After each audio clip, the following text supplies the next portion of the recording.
মৰঙী ঐতিহ্য সুৰক্ষা আৰু বিকাশ মঞ্চৰ তৰফৰ পৰা মৰঙীৰ বিভিন্ন দল সংগঠন আজি মৰঙী ৰাজহ চক্ৰ কাৰ্যালয়ত আমি মুখ্য বন বিষয়ালৈ এখন আমি স্মাৰকপত্ৰ আজি প্ৰেৰণ কৰিবৰ কাৰণে আমি ইয়াত আহিছোঁ।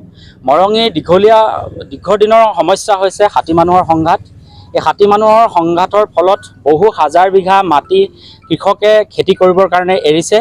ইয়াৰ উপৰিও যি আমাৰ আচলতে সংঘাত হ'লেও কিন্তু আমাৰ মৰঙীবাসীয়ে সদায় দিনা হাতী এক প্ৰকাৰ পূজা কৰিয়ে আহিছে। যেতিয়া হাতীৰ মৃত্যু হয় তেতিয়া আমাৰ ফুল চাকি ধূপ জ্বলাই পেলাই আচলতে তেখেত শেষ বিদায় আমাৰ মৰঙীৰ ৰাইজে দি আহিছে। এই সংঘাতৰ আচলতে এটা অৱসান আমি মৰঙীবাসীয়ে যোৱা সময়ছোৱাত বিচাৰিছোঁ।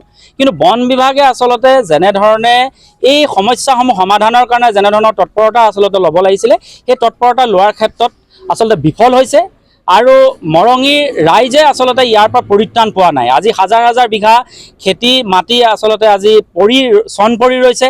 ইয়াৰ উপৰিও ক্ৰমান্বয়ে হাতী মানুহৰ সংঘাত বৃদ্ধি হোৱাৰ ফলত বহু মানুহ মৃত্যুমুখত পৰিছে, হাতীৰো মৃত্যুমুখত পৰিছে।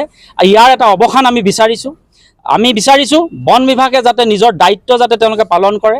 অনাগত সময়ছোৱাত যদি বন বিভাগে আমাৰ ৰাজহ গাঁৱত বসবাস কৰা আমাৰ মৰঙীবাসীক যদি সুৰক্ষিত কৰিব নোৱাৰে, আমি খেতি কৰিব পৰা এটা যদি ব্যৱস্থা কৰিব নোৱাৰে, তেতিয়াহ'লে মৰঙীৰ দল সংগঠন একত্ৰিত হৈ গণতান্ত্ৰিক আন্দোলন কৰাৰ বিকল্প আৰু বাট নাথাকিব। বন বিভাগৰ একেবাৰে বিফলতা হৈছে, কাৰণ এই 21 চনৰ পৰা যিকেইটা হাতী গুলীবিদ্ধভাৱে মৃত্যু হৈছে, দুষ্কৃতিকাৰী হত্যা কৰি পেলাই এই হাতীকেইটা মৃত্যু হৈ যি অংগ প্ৰত্যংগ কাটি নিয়া যিটো আমাৰ হাতত এটা তথ্য আহি পৰিছে, এই সমগ্ৰ ঘটনাটো কিন্তু বন বিভাগে যেনেদৰে তদন্ত কৰি দুষ্কৃতিকাৰীসকলক কাৰায়ত্ব কৰি শাস্তি প্ৰদান কৰিব লাগিছিল, কিন্তু তাৰ শাস্তি প্ৰদান কৰাৰ যিটো ব্যৱস্থা গ্ৰহণ কৰিব লাগিছিল কোনো ব্যৱস্থা গ্ৰহণ কৰা নাই। এই ক্ষেত্ৰত কিন্তু বন বিভাগ একেবাৰে বিফল হৈছে।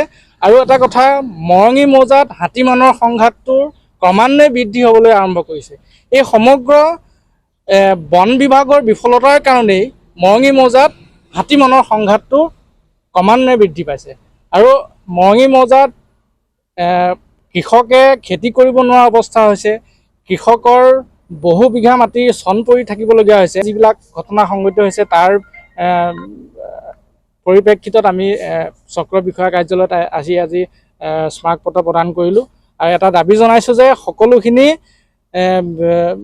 মষিমুখ কৰিবৰ কাৰণে আমি বন বিভাগক দাবী জনাই ঊৰ্ধ্বতম কৰ্তৃপক্ষক আমি দাবী জনাইছোঁ।